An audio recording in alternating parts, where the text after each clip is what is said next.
Each year, Microsoft Research hosts hundreds of influential speakers from around the world, including leading scientists, renowned experts in technology, book authors, and leading academics, and makes videos of these lectures freely available.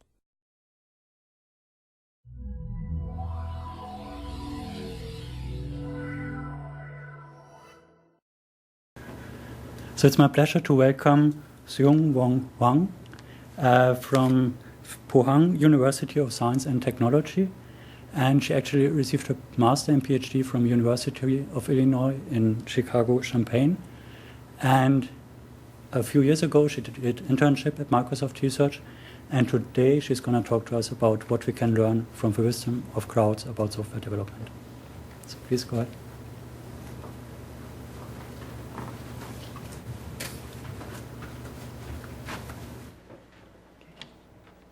Thank you for the introduction.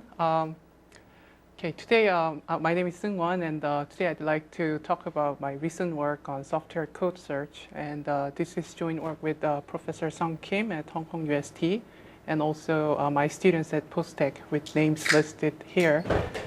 Okay, so before we start, I'll show you where I'm from. So I'm from Posttech, which is located in the city of Pohang. So as you can see from the map, Pohang is on the southeast part of Korea.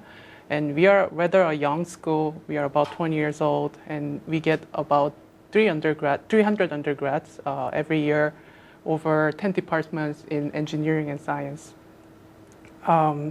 That's geographically speaking where I'm from, and academically speaking, I'm coming from search and database field.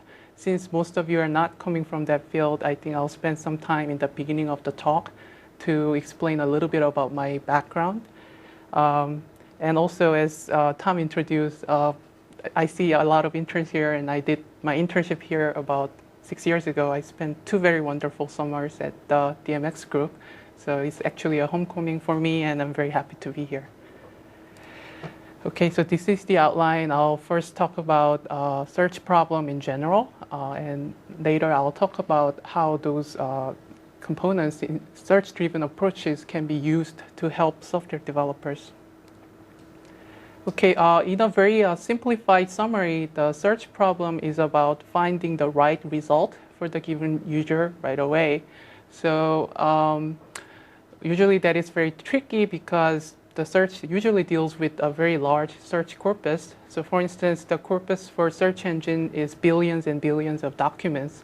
So a very popular analogy for finding the right document among those heap of billions of documents is like finding a needle in the haystack. So here in this figure, this person could use 65,000 seconds to find his needle, but usually, as we all know, the users for search applications are not that patient. So we have to find the result within a second or within 0.1 second. So doing these 2 tasks is usually very challenging. So because of that, there has been a very rich body of research for the search, especially dealing with the haystack of documents. And for today, you can imagine a big haystack consisted of software code. So I'll say a little bit more about those 2 main tasks. So first, about defining the right result, it could be tricky because users do not often fully express what they need as query. So to give you an example, this user here is looking for a good camera for his work. And someone says Nikon D3X is good, so he sent that as a query to Bing and get this result. Then it is possible that this user is fully satisfied with Bing result. Meanwhile, there could be another user sending out the same query with a slightly different search intent. Then it is also likely that the same result for Nikon D3X might not be that satisfying for the second users. So because of this challenge, there have been 2 different approaches to tackle this challenge.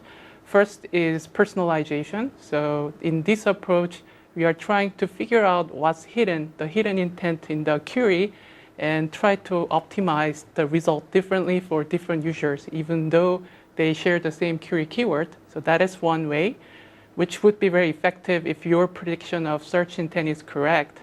But oftentimes, you cannot predict that accurately, in which case the personalization could be somewhat risky. So for that case, there could be another approach of diversifying the result to show a little bit of everything that can make different people happy, so that, well, it's not like making one person extremely happy, but all the users are somewhat happy. So in a way, the goal of diversification is minimize the dissatisfaction in case the prediction was wrong. So no matter which way you take, our interest is finding the right result within seconds. So there has been lots of research on finding those right result for, say, personalization and diversification. So there are many research questions related to that. And actually, all my past research and ongoing research falls into somewhere in this slide. So for instance, for personalization, what we have to do is you have to figure out what user wants, the hidden intent, based on user behaviors and so on. We have to mine out what's specific about this user. For instance, in Bing, if they figure out from the query that this user is likely to buy this camera, they will show you this nice summary summarizing the customer reviews and the price range of the products out there, so that the user can go to the best deal right away. So you can guess or predict or mine those intents and then personalize the result. So for that to return the result right away, you need efficient algorithms to optimize the cost for computing different results for different people. So I have been working on those algorithms. And also for another direction, what you can do is like the query keyword Jaguar, which could mean different things for different users. Some people mean Jaguar the cat, Jaguar the car, Jaguar the team. If you cannot know which Jaguar this user means, what you can do is categorize the result based on different intents and show this category as a guidance, so that people with different intents can go to the category of their interest and be satisfied. So for that, there are also many research questions like what kinds of categories are most effective for most users, so how to compute those categories, and also algorithms to cluster result efficiently. So instead of going through the details, I will just close the first part of my talk by showing just one example, because I believe example is often better than many words. So this example demo is what we built together with Microsoft Research Asia during the visit of myself and my student. So like for the product query that I showed before, what Bing does is to show the product specific information for the given query. So they show the summary for just one camera. But what we wanted to do is to show the related camera grouped representing different user intents. So the first user interested in work camera can go for this group, and another user looking for, say, vacation camera can go to that group. And you can figure out the relationship between two cameras by moving over the mouse. And then if you click some camera that you are interested in, then that will be the new center. So here is one example of diversification. And for that, for grouping the data into the cluster that represent different groups of search intents, what we need to do first is to extract the product features from the web, like the resolution of camera, price, and so on. Then what we need to do is to define the similarity. And here, in order for the diversification like this to be successful, those similarity measure should reflect the actual human perception of the product similarity. So for that, what we use is collective intelligence of people who write reviews on the web. So for instance, if one person writes a review comparing camera A and B, that is one indication that this human being thinks these two cameras are related in somehow. So if you collect those co-occurrences from 1 million, say, product review, that will be another indication of the perceived similarity metrics we can obtain from the user. So here what we did is to combine the similarity we extracted from data and the similarity, say, two products sharing similar feature values are similar, and another notion of similarity from the people's perception, and then we combine them to compute those, to organize the result like that. So for details, if you're interested and if you're attending the faculty summit next week, you can find us at DemoFest. Okay, so I think that was a very, very brief overview of the search research in general, but I'm hoping that you can now see why I would be interested in the big pile of software code as a researcher. Nowadays, it is very cheap and easy to collect a large pile of code corpus. I can easily build a corpus of the code that I have ever written, and maybe I can use that for writing my own code because there are recurring patterns from my code writing. Or for Microsoft, I'm sure they have a large code base archiving the codes ever written in the Microsoft. And you can easily do that if you want to. And even collecting the source code available worldwide is not that hard. You can crawl all the source code and make this big heap. Now the question is, what can we do with this heap? This heap has lots of potential because that, I believe, is representing the wisdom of, say, the wisdom of Microsoft developers or the wisdom of the developers that has ever existed in the planet. So if there is a good search engine on top of it, then for instance, when I'm trying to teach myself some new API, then it is likely that there is someone else who went through the exact same process and already know a lot about it. So if good search engine can connect me to that person or the code he wrote, I can definitely learn a lot from that. And also, when I'm about to devising a new code, then also it is likely that somewhere in the universe or in the past wanted the same functionality and did something about it. So if there is a good search on that, then maybe you can avoid reinventing the wheel. So that's the vision I have, and I believe there can be many different types of search engines we can build. But in the second part of the talk, I will introduce one example search engine that we built on the code corpus. Okay, so there has been many past research observing developers do look at the lots of resources on the web, and they take advantage of that during their development. So I don't almost need to motivate the need for building the right search engines for those resources. And those resources include, say, API documents, explaining what each method does, what inputs and outputs are. So here, this is example document for Java. And a lot of time there was research also observing that the developers often look for example to see how this API is actually used, because we developers often find reading English is harder than reading this complicated code. So we make a few more search requests until we hit the high quality examples, and then we fully understand what the API does. So based on that, what we can think is that if we can combine very high quality documents with the high quality examples, then that will be a very useful resources for the developers. And I'm not alone to think that, because there do exist lots of resources combining high quality documents and example, and MSDN is a good example where the human technical writers write high quality documents, and they also, for each document, they have nice handcrafted examples that are designed to explain the given API.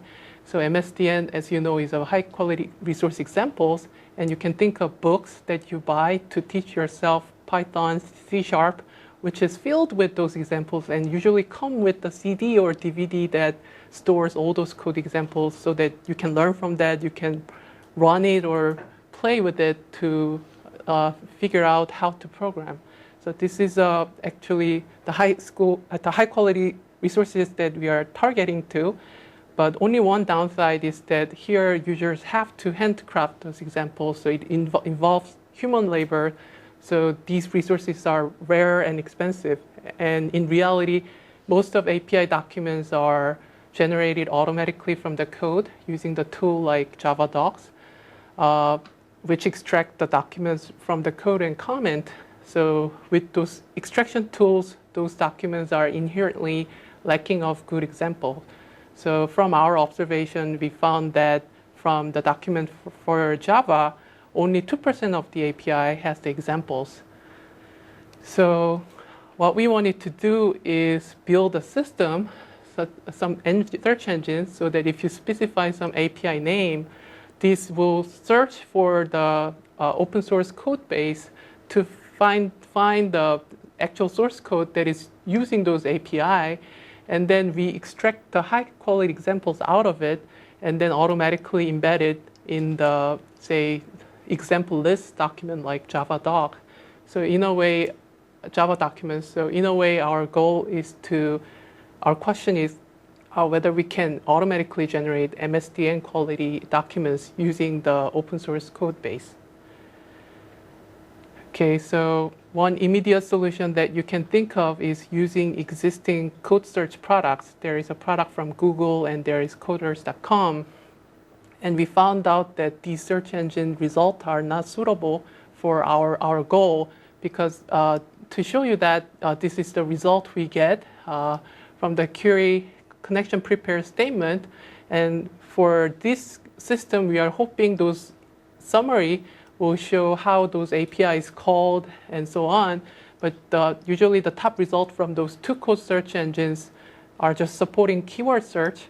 So they will show whatever the match in the code. So usually here there is the keyword connection. So the top result will show the comment line mentioning the word connection, or import statement mentioning connection, or some random part mentioning the word connection. So based on those examples, you cannot really learn a lot about those API. And our goal is producing, say, MSDN quality example. So for that, to define what's good examples, we need to observe the handcrafted examples from the MSDN. So what's so great about those handcrafted examples? So the first thing is that these example is showing different usage types. So it's related to the diversification that I mentioned in the beginning of the talk. So based on API name, we don't know what type this user would be interested in. So we will show different usage types. So this is an example for list insert. So this API can be called with 2 arguments, 3 arguments, or array as an argument, and so on. So by looking at it, you can teach yourself different usage types.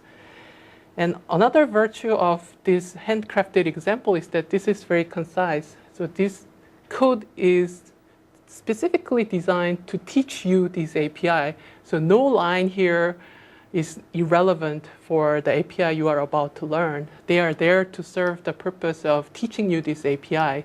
So usually we do not have this luxury if we are extracting example from the actual code, because that code is written for different purpose of serving whatever the project the best.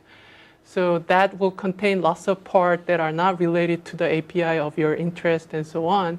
So which suggests that for our system to be effective, that should be able to summarize, to get rid of all the irrelevant part and save only the part that can explain the API. So if there are more than one candidates that can be embedded to the query, then we'll need some kind of ranking to pick the most high quality example for documents. So that is what we need. And another interesting thing with the handcrafted example here is that they are showing some semantic context. So in order to understand the API call is not everything that you need to learn. There is something more. So for instance, like you need to know how this argument is declared and populated. So good example often include those semantic context as well. So inspired by those handcrafted example, this is the system that we designed. So we named the system eXoa, for example-oriented API document generator. So first we start with example list document, like document for Java, which has only examples for 2% of the API. And for each API in the documents, we'll search the open source code repository to pick the candidates code that actually calls those API. And the next step is summarizing them to get rid of all the semantically relevant part and keep only the semantic context that is related to that API call. And then the second part is grouping them into clusters representing different types of usages. So we'll have a group of code examples. And the last part is that among each group, we'll elect the representative that best shows each group. So for each cluster, we'll elect one representative, which we'll embed to the documents to create the eXoa. So we'll take a look at each of those three steps one by one here. So first, about summarization. The summarization we saw for the snippets of coders.com is just based on textual vicinity. So they'll find whatever the occurrence of the keyword in the code and show, say, 2 lines before that, 2 lines after that. So we, as developers, all know that those adjacent lines may or may not semantically relevant. So what we do is to analyze code semantically by parsing them and figuring out the dependency between the lines to keep only the lines that are semantically relevant. So for instance, declaring the argument or changing the values of argument or declaring the class of API. So we'll summarize like that. And then we'll have a corpus of summarized codes. And the next step we do is cluster them to groups representing different types. So as I show with the product clustering examples, for good clustering, you need to define good similarity function. And a natural choice would be using some kind of tree similarity measure because code is a tree. But there are actually many tree similarity measures like tree edit distance and so on. But these metrics are usually very expensive.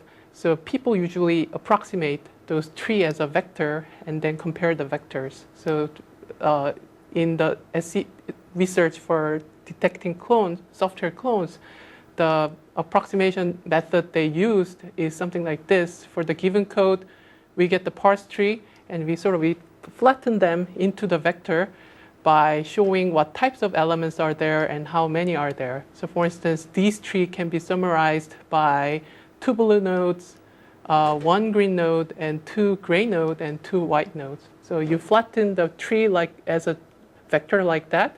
And once you do that, so these vector is often called in the software code detection research as a characteristic vectors, which was proposed for the Descartes clone detection tool.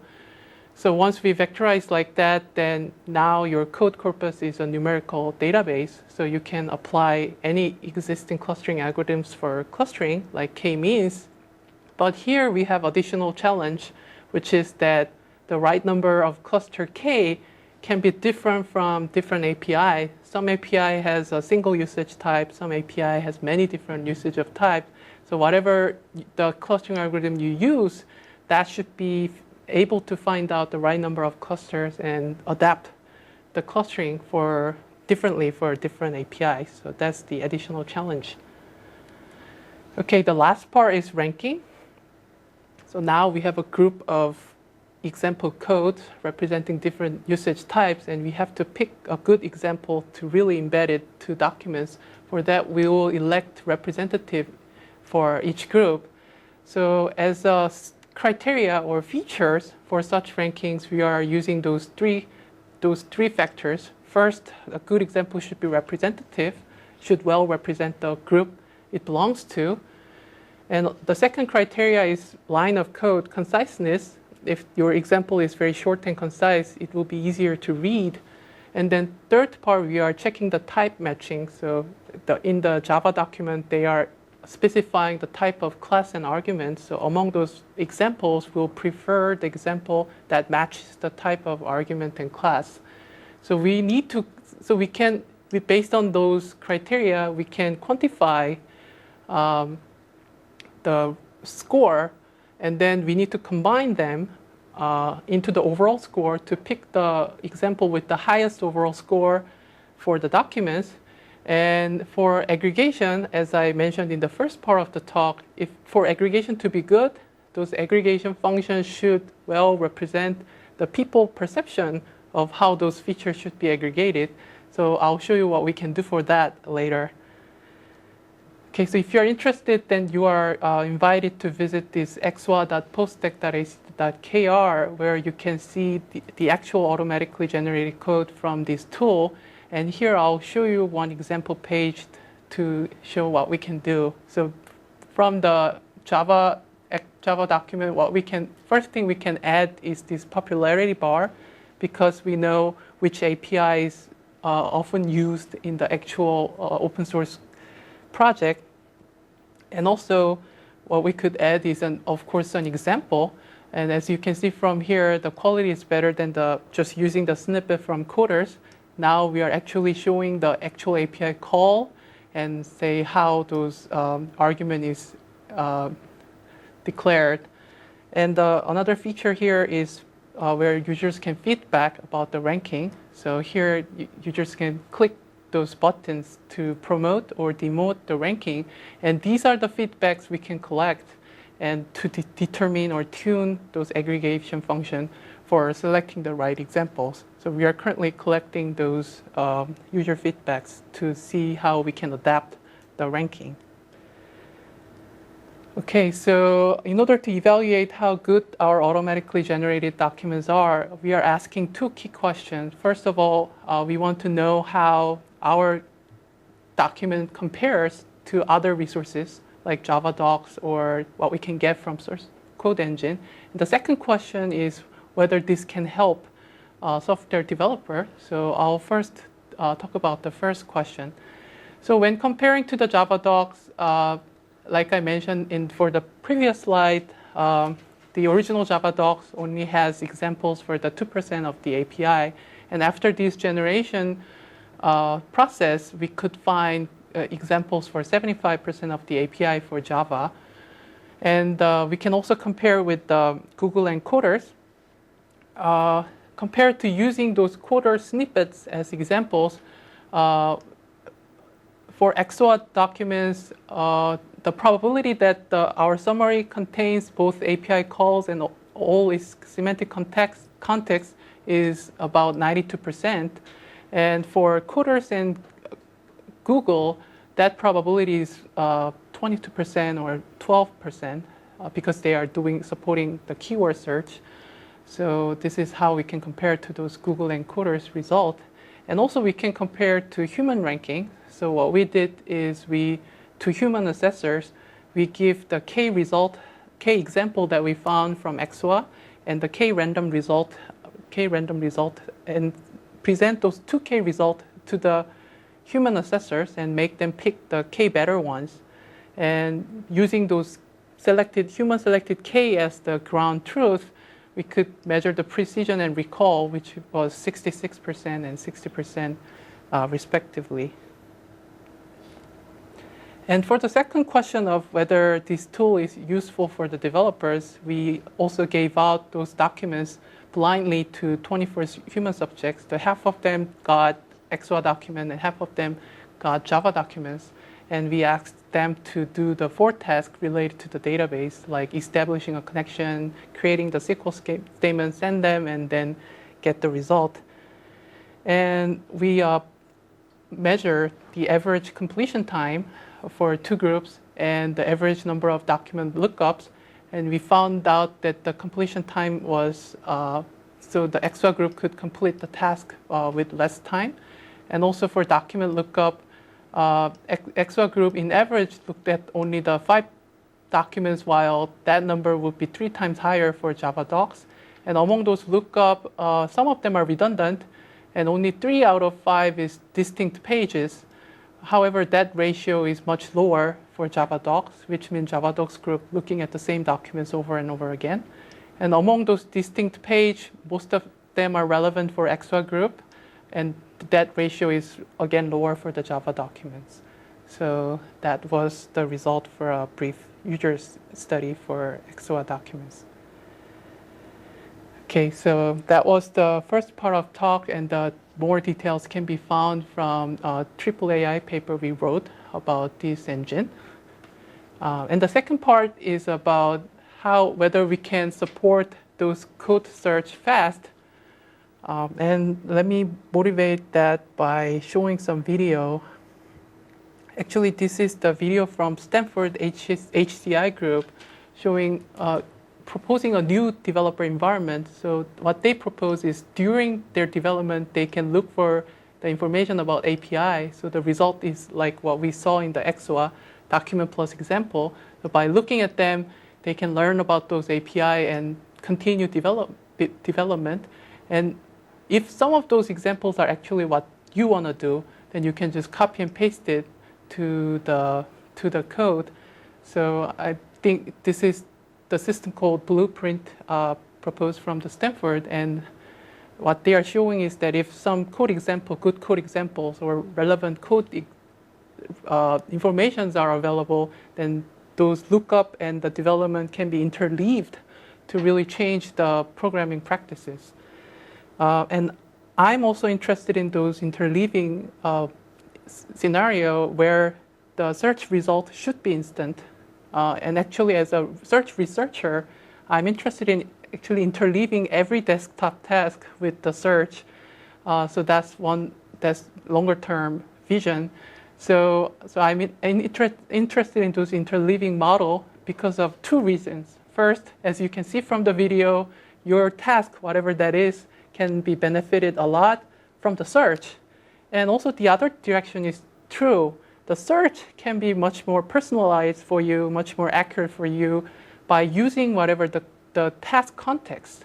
So here in the blueprint, they are not using much about your developing context, but the problem I'm interested in is using that to get the search result that are personalized for your development context. And I believe if this can be done very accurately, well, that will probably complete your next line. If they can find they can understand what you are doing, and then they can search the right corpus, why not?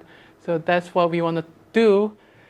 And then for development context, there could be a lot of different things. Well, in the blueprint work, they considered the fact that this programmer is developing in Flex with version X.X. So they are adding that to the query in a way to adapt to the search context, the development context. And there could be a lot more different kinds of contexts. Like for the second part of talk, we consider the code developed so far and then find the existing code that share those part with similar part for the code developed so far. And there can be even many more, like what kinds of communication they had in the team and so on as those tasks. So here, let's assume we are using the code developed so far as such task and try to look for the clones during the development. And there do exist lots of research. So there are lots of clone detection tools, but they do not talk much about getting the result fast because they didn't need to, because the scenario they are interested in is rather offline, such as, well, while you are heading home, you can run your clone detector, and then tomorrow morning you come back and see groups of code that are clones, and then tomorrow you can do something about it to different groups. So the scenario they are targeting is offline, so they do not discuss much about making that online or instant. And meanwhile, the code search engine does support online search. You can get the result within 0.1 second, but as you could see, they are not considering the semantic part. So for the goal, what we wanted to do is to combine the strengths of both to support online semantic clones, finding online clone detector that considers a structural similarity. And I believe that can open up many interesting opportunities, because right now the clone detection model is I named postmortem, in a sense that you let the clones happen and do something about later. But if we can support those structural clone detection tool online and even interleave with your development session, then your code code detection could be more preventive. Like when you are about to generate a clone, you will know what kinds of clones are there right away. And or based on that, you can also get the personalized search. You will search your stack of code and sharing the same part of the code that you developed so far. So you can use those clone detection in a more preventive and personalized way. So the goal is to support clone detection using structural similarity online, which is complementing the current state of arts. Okay, so for code representation, for this work, I'm using the same characteristic vectors idea, but for the given context, the match could happen in any part of the tree at any granularity. So we cannot represent a tree with a single vector. So instead, we'll generate all the subtrees with size at least some t. So a code will be a set of vectors.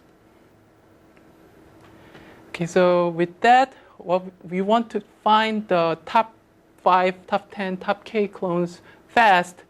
And a very naive way to do that is, given query, you will compare each and every code in your corpus and rank them. But what we want to do is to make it fast, to avoid looking at every code in the code base.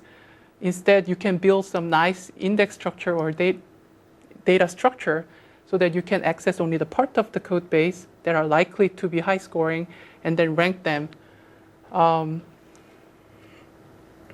So the naive way you can do it is, now that after generating characteristic vectors out of it, now you have numerical vector, so you can build a multi-dimensional index on your database and then search with the query code. However, there is a well-known problem in data mining called curse of dimensionality. So if your vector has dimensionality over a certain number, then building those index cannot save you much compared to the naive solution of accessing everything and comparing it with everything. So what we can do is reduce the dimensionality for the data and build an index on those reduced data space. And when the query is given, you will reduce the query in the same way and send the reduced version of query code to the index to find clones. So that way you can bypass those curse of dimensionality problem, but you have additional problem that the result you get is no longer accurate.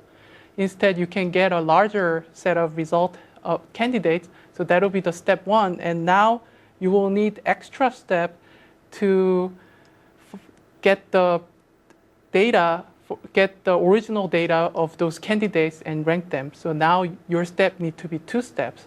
So this big approach, this high-level approach is well known in the database community as Gemini for generalized multimedia indexing. So often those multimedia databases have this high dimensionality problem.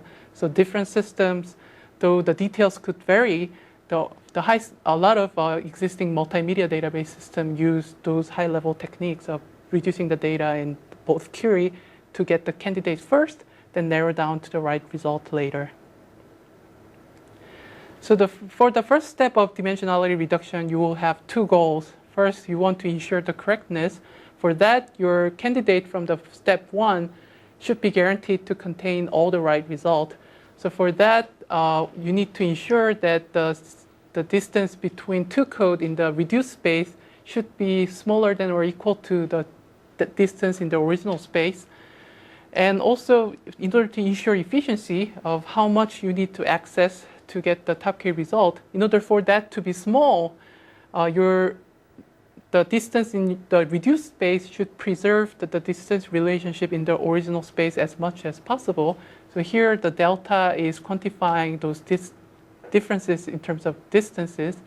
So now you need to find the way to reduce the dimensionality, pursuing those both goals, and that problem is known as NP-hard. So in the paper, we are developing a greedy approximation scheme. So the detail, I'll skip it for today's talk. So once dimensionality is reduced, for instance, if your code is reduced to the two-dimensional data, then your code is like a point in the two-dimensional data space. Then you can build some index structure on it, and there are many multi-dimensional index structures you can use, and one of the well-known tree structure is R-tree. What it does is grouping those points that are nearby as bounding rectangles, and then that'll be the tree node like this, and then those rectangles are hierarchically organized until every code is one rectangle. Then what's great about doing this is that once the query is given, again the query will be another two-dimensional point, then we need to access the candidates around those query point.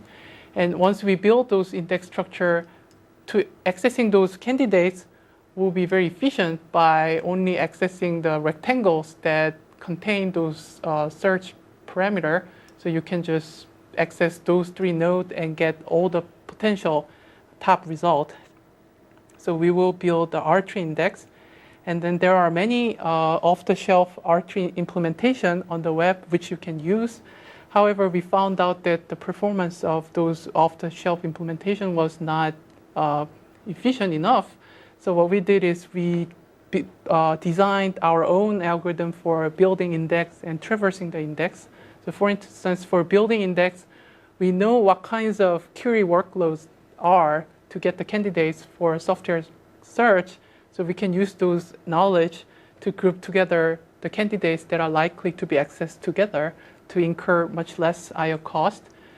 And for traversal to get to the candidates, a classic approach will be the two-step approach. So you traverse index first to get the candidate boundary, and then you traverse that index again to get the original data of those candidates and then rank it.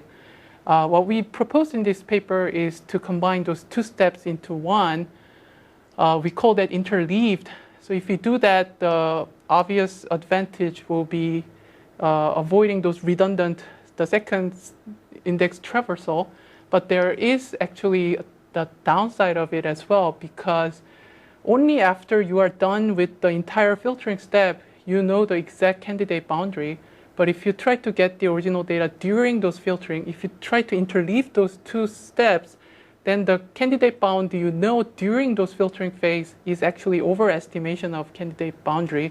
So you will need to access a few more extra candidates, which will incur extra costs.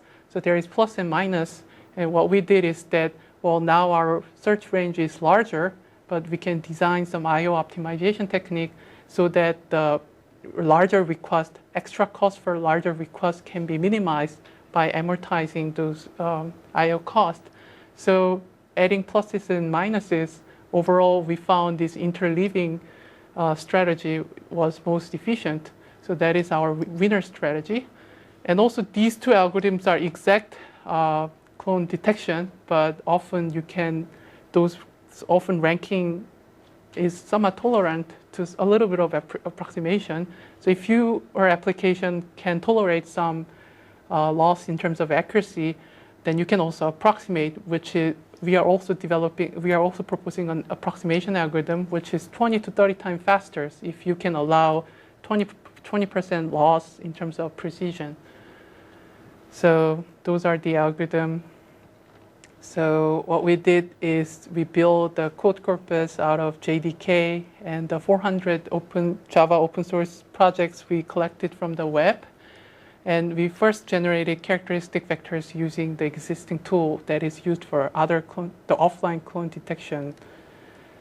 And for building those indexes for those open source corpus, the time building those index can take anywhere from 0.5 seconds to about 2 minutes. But however, what we want to stress here is that index is built once and then can be used over and over for different queries. So that will be built offline and will be used over and over for different queries. So what we want to make it instant is actually this queuing time. So this is comparing the queuing time for, say, up to 1.6 million vectors. And when we are looking for top when we are retrieving top 20 result. And compared to the scan, the interleaving, so the second line is the two-step approach, and the third line is interleaving algorithm. And the interleaving algorithm is about 40 times, up to 40 times faster, and the curing time is within the range of 1 second or 0.1 second, which one was the range we were targeting to. And also we did the same experiment for over different K, depending on how many top results we are retrieving. And we are much faster than scan and well scale over increasing K. And also we also compared with LSA, with LSH, which is used by Descartes tool. And we also observed that the R-tree-based algorithm is about 40 times faster than the existing tool. And here the missing points for LSH is because of the insufficient memory. So we couldn't get the data point for that with the system setting we have.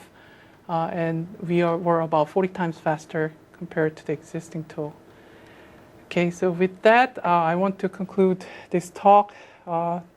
Through this talk, what I wanted to say is that we can apply many search-driven approaches to contribute to software development process. And for the first paper, we found out that we can use search techniques and open source code base to extract high-quality example that can help developers learn how to use those APIs. And also, I'm interested in making those semantic code search as instant, and so that we can interact those lookup sessions with development. And I think there are many open questions. We are using characteristic vector representation, but obviously there can be many different ways to represent more semantics from the code, like the structural info or static analysis or so on. And another thing is that I know that the code is only a small part of the haystacks that you generate during the software development. And I know there are lots of information that software development generate and also look up, like related to bugs, tests, specifications, or there are lots of communication from people, like in the forum, email, chatting, and so on. But there are many different types of software stack, which is interesting for the search researcher. And also all those haystacks are closely interacting, which is, again, very interesting. And eventually, I'm interested in if this search can be really accurate and fast. I'm interested in whether those AI-like vision of your tool completing your code for you is feasible. So in the longer term, I'm interested in seeing that. So those are the open questions. And I believe this is an interesting field where experts from many different fields can contribute, like software engineering, HCI, and I'm coming from database and search. So because of that, I'm very happy to get to meet those experts from software engineering field and present this work. So I would be happy to get inspired by your expertise through questions and comments. So that's what I prepared, and thanks for your attention. Thank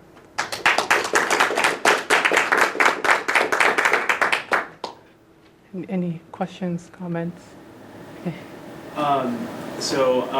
I was a little curious about how your characteristic vector works. Like, so essentially you use that as a sort of distance metric between code examples for the clustering step. Right.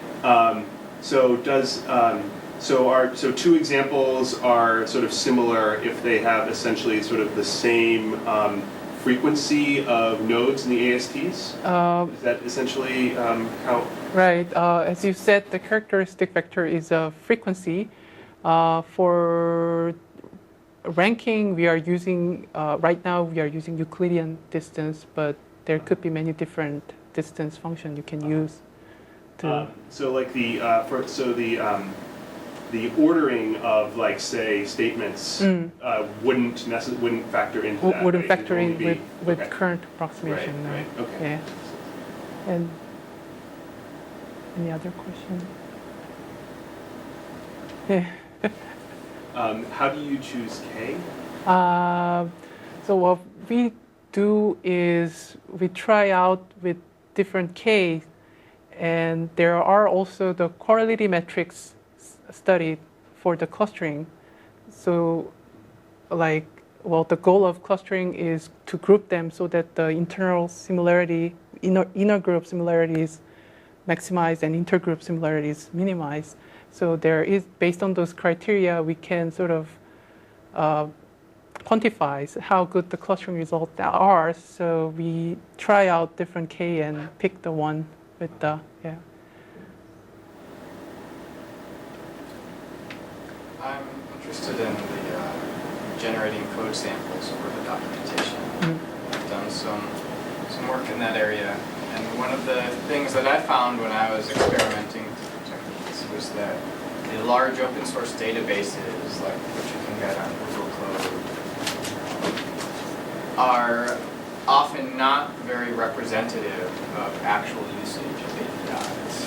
So if you say Google for, how do I use an SSL socket versus if you search Google Code or any of the Google, any of these search engines which are dominated by huge open source Apache projects and stuff like that, you're much more likely to get, well, here is the Apache special implementation of SSL sockets that it uses in its mail server than you are, if you get Google, the top 1,000 results will be, here's the one common thing that everyone does.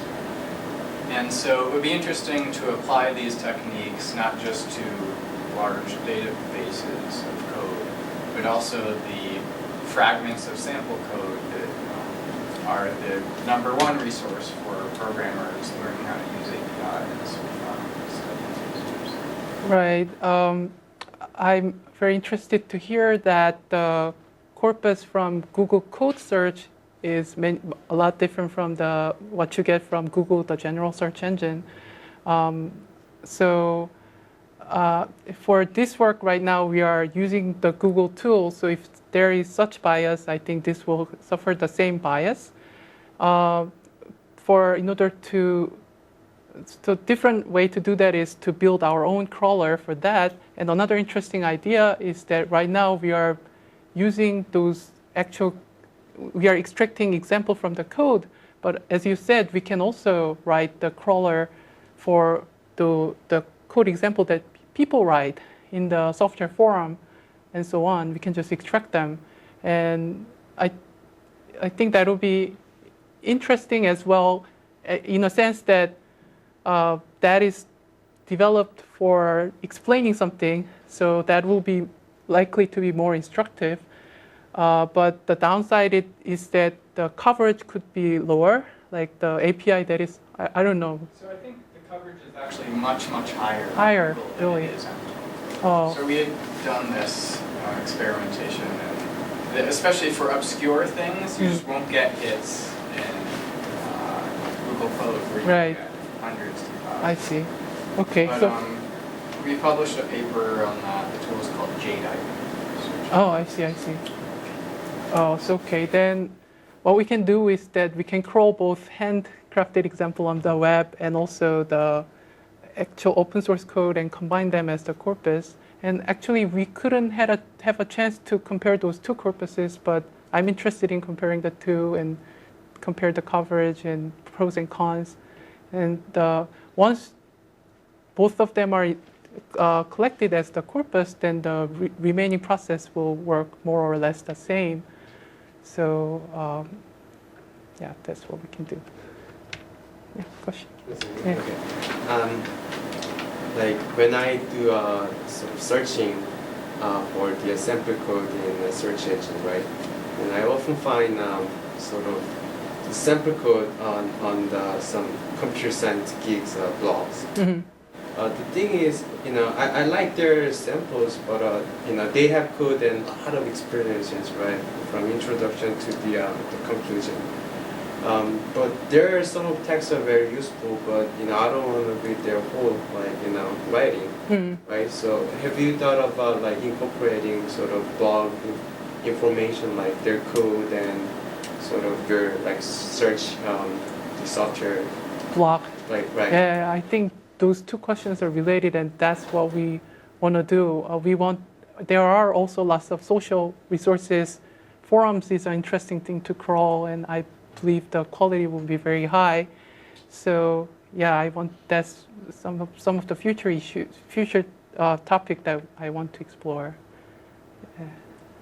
I think both can be complementary to each other, and I want to know more about that. Extracting the good information from the text is, I guess, very important. Text as well. Text. Yeah, for summarization technique, the same technique can be used for code.